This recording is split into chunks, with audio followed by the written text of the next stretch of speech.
আল্লাহ তাআলা বলেন তারা কেমন কঠোর হবে।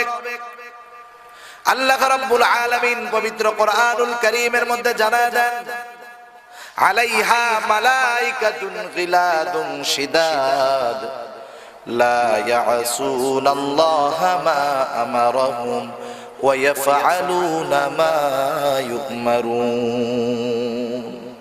সেইখানে তো এমন একদল ফেরেশতা নিয়োজিত থাকবে, গিলাদুন শিদাদ, তারা বড় কঠোর রুক্ষ স্বভাবের। আল্লাহ রাব্বুল আলামিন তাদেরকে যেটা আদেশ করেছে, যেই আদেশ প্রাপ্ত তারা হয়েছে, তারা সেটাই করে, তার ব্যতিক্রম কোনো কিছু করবে না।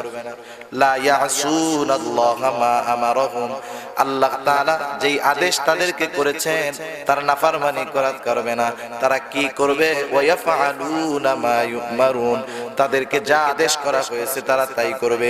শাস্তির কাজে তারা নিয়োজিত থাকবে, শাস্তি দিতে থাকবে, শাস্তির তীব্রতায় হতাশ হয়ে যাবে, মৃত্যু কামনা করবে, কিন্তু মৃত্যু হবে না, আবার বাঁচতেও পারবে না।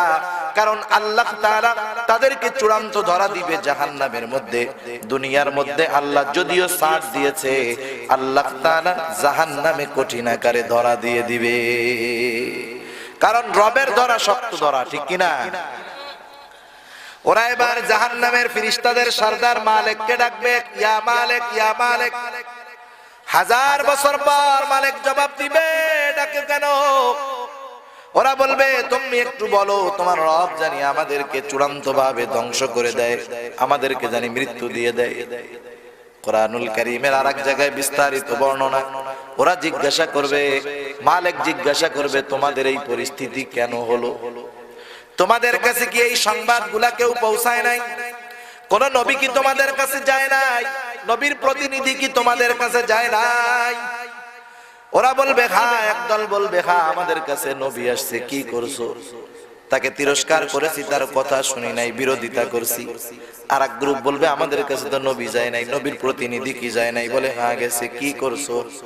বলে আমরা তাদের কথাগুলা মানি নাই, বরং তাদের কথাগুলো আমরা তিরস্কারের সাথে উড়াইয়া দিয়েছি। তোমরা যেহেতু এমন আচরণ করেছো, শুনে নাও, ইন্নাকুম মাকিসুন, তোমরাই তো এই জায়গার অবস্থানকারী হবা, তোমাদের জন্যই তো এটা বানানো হয়েছে, তোমরা এখানের শাস্তি ভোগ করতে থাকো।